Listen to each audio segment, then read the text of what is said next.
Olá, eu gostaria de saudar a amada família Betel com a graça e a paz de nosso Senhor Jesus Cristo. Gostaria de compartilhar com você uma meditação no Salmo 33, o salmo que na Bíblia, com a versão Almeida Revista e atualizada, tem o título de Louvor ao Criador e Preservador. Mas eu gostaria de abordar esse tema que está aparecendo aí na sua tela, o soberano Criador que nos resgata. Ou seja, este salmo, ele vai falar de Deus como digno de louvor, porque ele é o Criador, mas é também o soberano sobre a história. E o Deus que é o Criador e soberano sobre a história é também o Deus que nos resgata. Os versículos iniciais desse salmo, o salmo versículo 1 a 3, eles nos exortam a nós usarmos todos os meios que nós tivermos para adorarmos o Senhor. Por quê? Porque os propósitos do Senhor são totalmente confiáveis e sempre voltados para o bem. E aí Deus vai aparecer como o Criador onipotente, vai aparecer como soberano Senhor da história e vai aparecer também como aquele que nos resgata, que resgata o seu povo. Diz assim, a partir do versículo 1: Exultai, ó justos, no Senhor, aos retos fica bem louvá-lo. Ou seja, exultai, na versão corrigida diz regozijai-vos.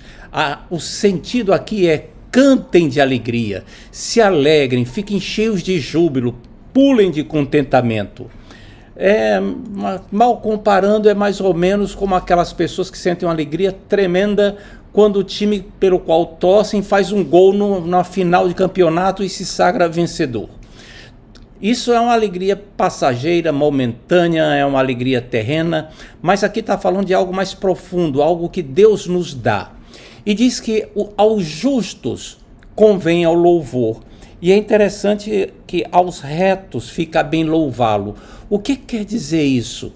Isso aqui significa que Deus espera que aqueles que andam em retidão diante dele, que são justificados em Cristo Jesus, o louvem. Mas nos mostra também que Deus não aceita louvores de quem vive em impiedade.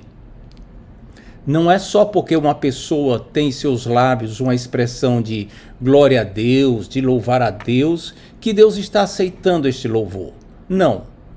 Deus não aceita louvor de quem vive em impiedade, de quem vive em injustiça. Já em alguns salmos mostram isso, como por exemplo o Salmo 15, quando diz assim: quem, Senhor, habitará no teu tabernáculo? Quem morará no teu santo monte?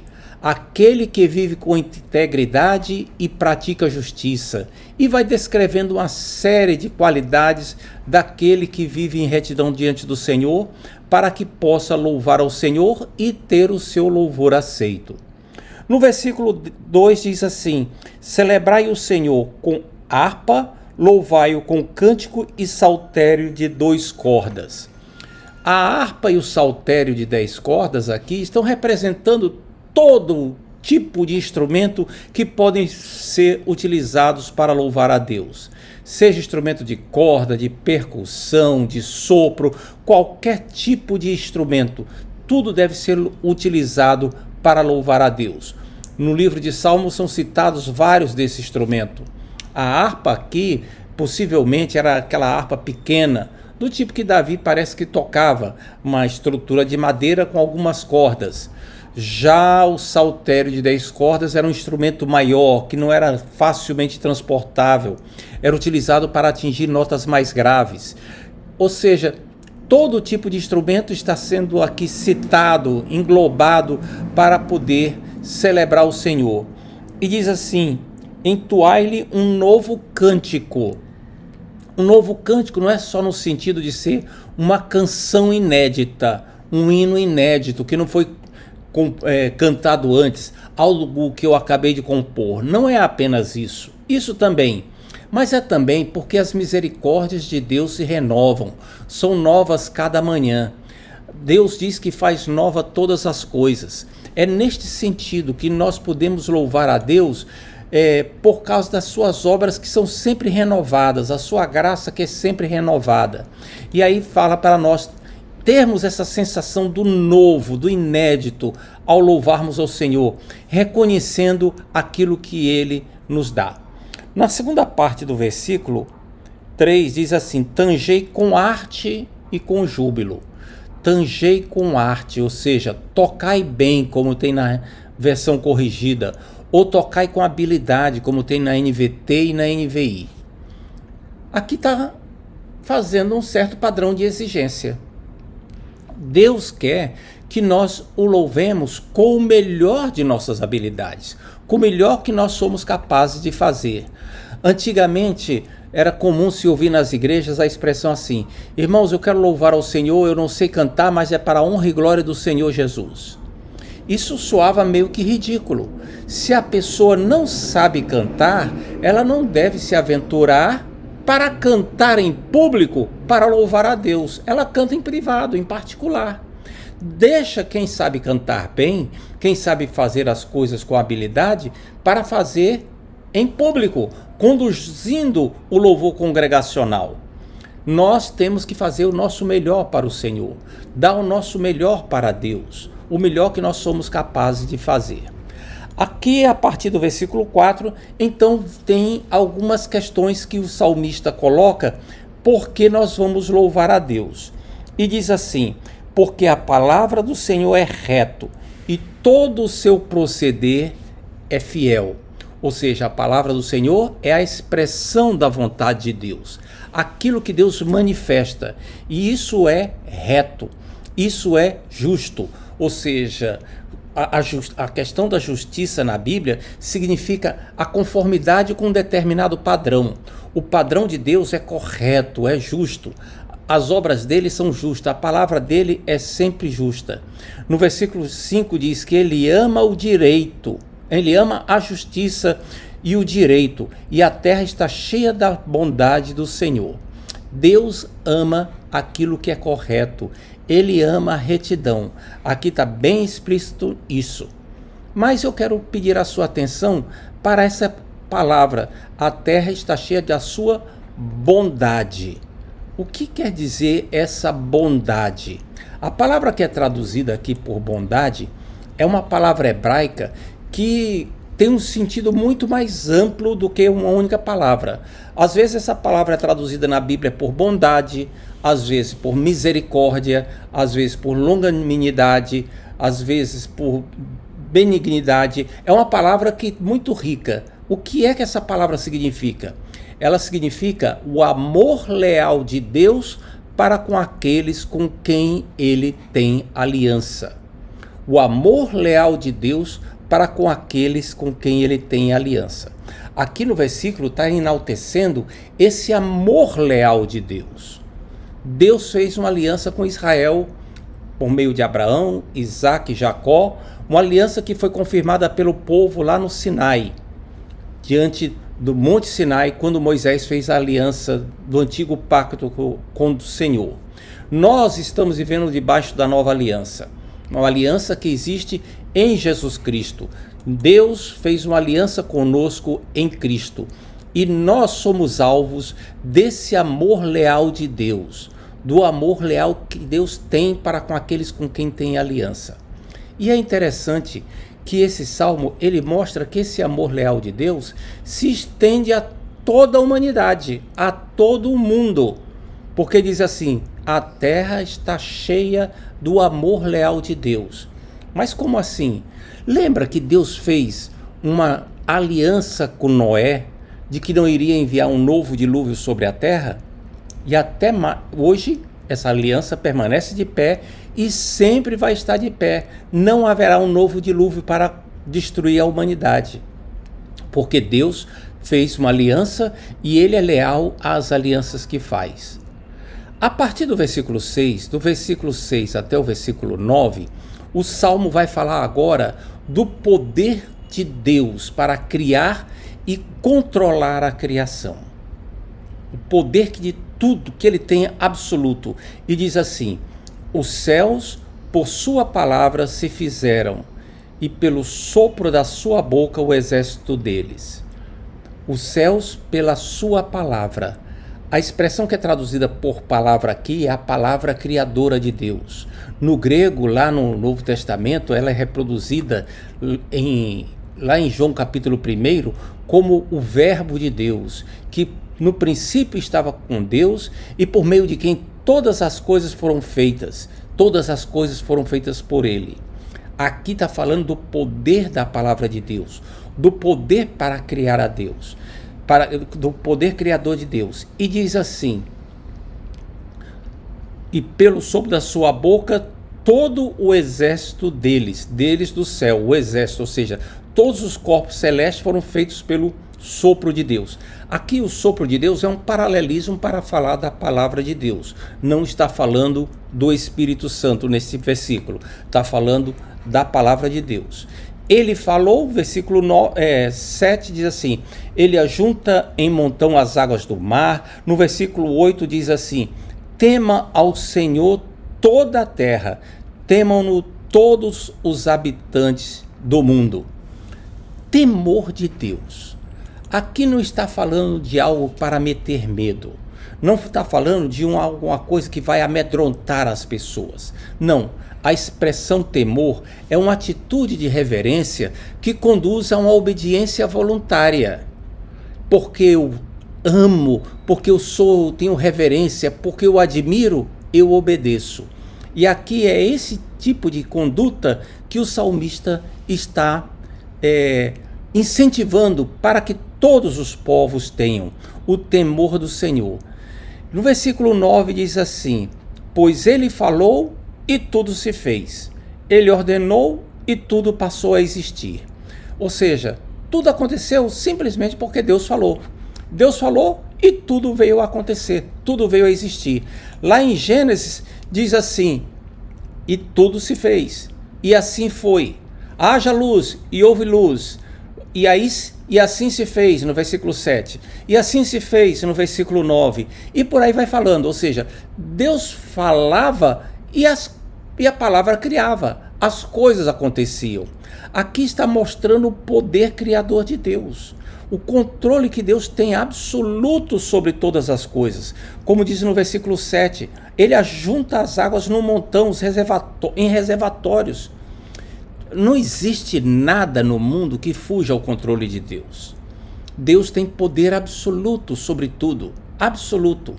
E aqui é interessante você lembrar disso, porque mais adiante vai se trazer a aplicação desse poder na nossa vida. Deus tem controle absoluto sobre tudo. Nós podemos até não entender porque ele permite alguma coisa, mas temos que saber que ele tem poder absoluto sobre todas as coisas. A partir do versículo 10 e até o versículo 12, Deus vai aparecer agora, vai ser enaltecido, louvado, não mais como o Criador, mas como soberano Senhor da história. Diz assim no versículo 10: o Senhor frustra os desígnios das nações e anula os intentos dos povos. As nações aqui, o termo para nações é um termo hebraico que designa os gentios, ou seja, o sentido é aqueles povos que estão fora da aliança com Deus, os pagãos. O salmista reconhece que essas nações são poderosas. Ele reconhece que essas nações fazem planos umas contra as outras e até contra o povo de Deus, mas Deus frustra isso. Várias vezes Deus fez isso na história e ainda hoje continua fazendo. No Jubileu de Diamante da Rainha Vitória, por exemplo, um poeta inglês compôs uma poesia falando que as nações históricas tinham seus poderes baseados no controle militar, e ele fala de navios de ferro, ele fala de armamentos e diz que tudo enferrujou, tudo se perdeu na história. E termina o poema dizendo assim: que Deus tenha misericórdia de nós, porque Deus é o Senhor da história.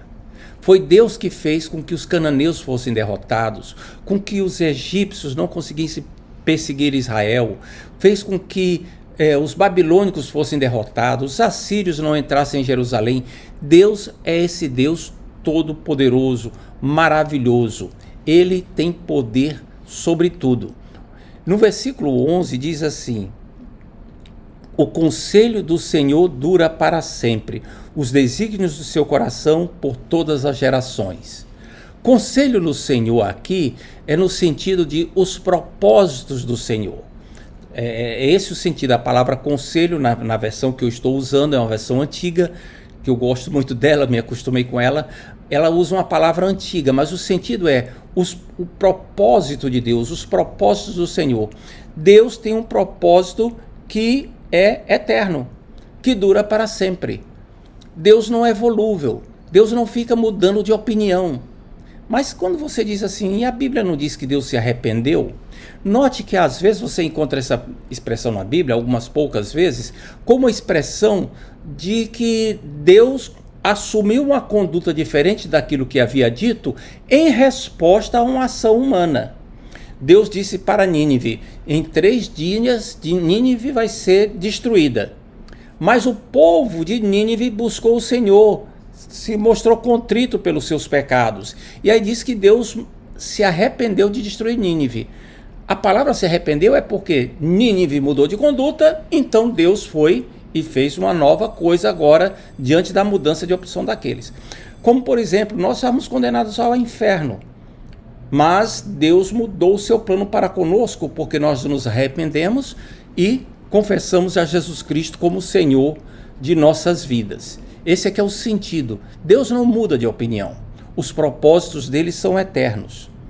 No versículo 12 nós encontramos: feliz é a nação cujo Deus é o Senhor. Feliz. Essa palavra aqui é uma palavra específica no hebraico. Existem 2 palavras diferentes. Existe a palavra que é feliz de uma maneira mais global, que tem o sentido de bem-aventurado, mas aqui a palavra feliz, ela tem um sentido que significa mais do que felicidade. É um tipo de felicidade que se obtém de um estado de espírito que não depende das oportunidades ou circunstâncias da vida. Essa palavra é uma expressão de alegria intensa pela bênção que alguém recebeu do Senhor. Algo tão maravilhoso que só Deus poderia ter feito. Algo de tipo assim, por exemplo, uma pessoa que era completamente estéril, uma mulher que era completamente estéril e agora ela está grávida. E aí diz, puxa, como você é feliz. É nesse sentido. Uma pessoa que tinha uma doença terminal ou que estava condenada a um destino muito ruim, e aí, de repente, ela obtém um livramento e a outra pessoa diz assim, uau, como você é feliz, cara, que legal. Puxa, pessoa, que bom isso. É nesse sentido que a palavra feliz está aqui. E por que ela diz? Feliz é o povo, a nação cujo Deus é o Senhor. É um contraste com aquelas nações cujo Deus eram os deuses pagãos. Não, Deus é um Deus bom, Deus é um Deus fiel, Deus é um Deus que faz aliança. Lembre que esse Deus é o Deus que fez aliança com você em Cristo Jesus. No versículo 15, indo adiante, tem o versículo 12 que eu acabei de ler. No versículo 13 diz que ele olha dos céus e vê os filhos dos homens, ou seja, Deus é onisciente. No versículo 14 diz que ele observa todos os moradores da terra. No versículo 15 diz que ele forma o coração de todos os homens e contempla todas as suas obras. Aqui não está sendo dito que Deus é que determina o que nós vamos pensar. Está escrito aqui que Deus formou a nossa capacidade de raciocinar. Por isso é que ele nos conhece, porque Deus formou a nossa capacidade. Deus é que nos deu a capacidade de raciocinar, de ter memória afetiva, memórias que nós temos, memórias cognitivas, todos os tipos de raciocínio. Deus é que nos deu isso. Por isso é que ele nos conhece. Ele conhece o ser humano, ele é capaz de saber o que vai no coração do homem. E isso é estendido aos governantes. Ele conhece os intentos dos governantes, sabe o que eles planejam e tem poder para aprovar ou frustrar o que essas pessoas querem. É o que a gente observa quando ele diz assim, que ele sabe o que vai pelo coração, ou seja, coração aqui não é a sede dos sentimentos. A Bíblia não é esse o sentido de coração na Bíblia. O sentido de coração é a sede da mente e da vontade, do raciocínio e da capacidade de decisão da pessoa. Deus vai por aí. E quando chega no versículo 16, diz: não há rei que se salve pelo poder dos seus exércitos, nem pela sua muita força se livra o valente. Deus é aquele que dá o livramento. Não é a força militar, não é o poderio militar. Só Deus pode prover o livramento. Quando chega no versículo 17, que diz que o cavalo não garante a vitória, está falando ainda do poderio militar. Confiar no poder militar, a nação confiar apenas no seu poder militar, seja ela uma nação antiga, seja uma nação moderna, é confiar em nada. Isso não tem valor nenhum. O valor que tem é na proteção de Deus. Por isso é que é feliz a nação cujo Deus é o Senhor. Que nação é essa? É a nação, primeiro, com que ele fez um pacto na antiguidade. E você lê a história antiga, você vê Israel lá. Depois você vê Israel passando por várias dificuldades. Você olha para o mapa de hoje, Israel está lá. Israel continua, porque Deus tem uma aliança com eles. Essa é em primeiro lugar. Mas em segundo lugar, tem um povo com quem Deus fez aliança, que é com aqueles que estão em Cristo. A nação santa. Nós somos o sacerdócio real.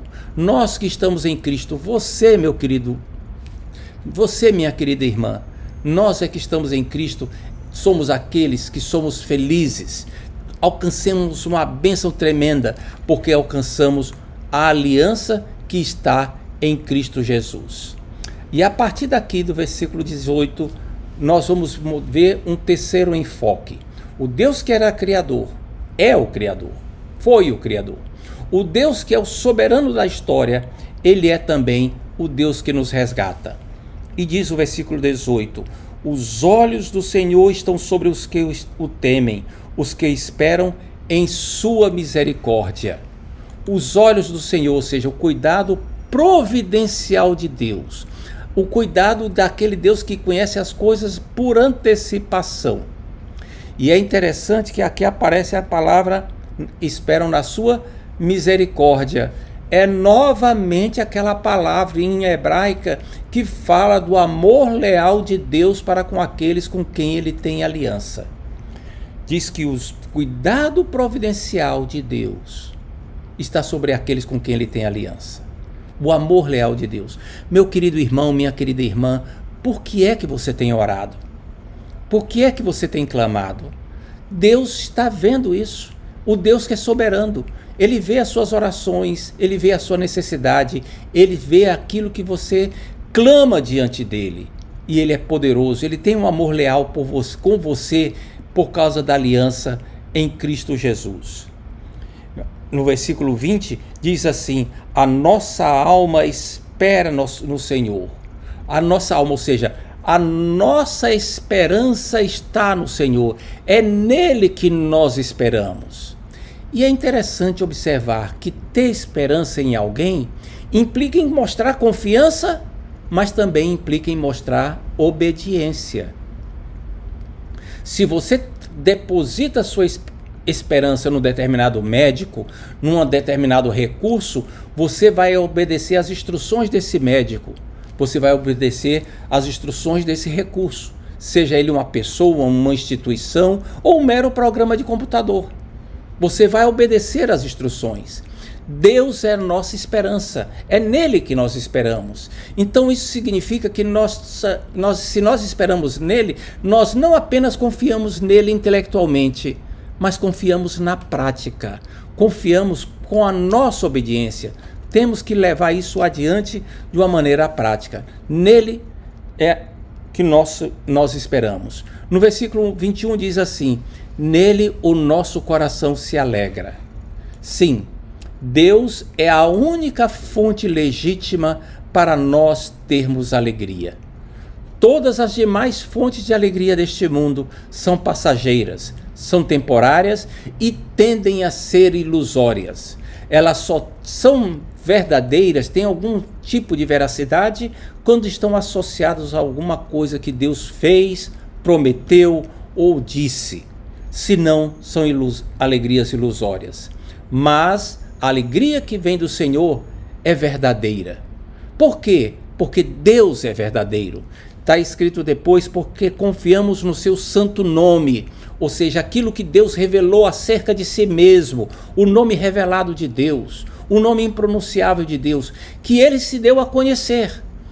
E ele se revela como um Deus fiel, benigno, abençoador, bondoso, misericordioso e leal. Isso é para a sua vida, meu querido irmão e minha querida irmã. Para você que está em Cristo, deixe que isso console a sua vida. Deixe que isso lhe encha o coração, que seja uma fonte de alegria na sua vida. E faça também a oração que está no final do Salmo, no último versículo, no versículo 22. Seja sobre nós, Senhor, a tua misericórdia, como em ti esperamos. Novamente aqui aparece aquela palavrinha que agora está traduzida por misericórdia, aquela palavrinha que descreve o amor leal de Deus para com aqueles com quem ele tem misericórdia. Ou seja, seja sobre você que está em Cristo, meu irmão e minha irmã, esteja sobre você o amor leal do Senhor, pois nele está a nossa esperança. Que o Senhor Jesus lhe abençoe abundantemente. Amém.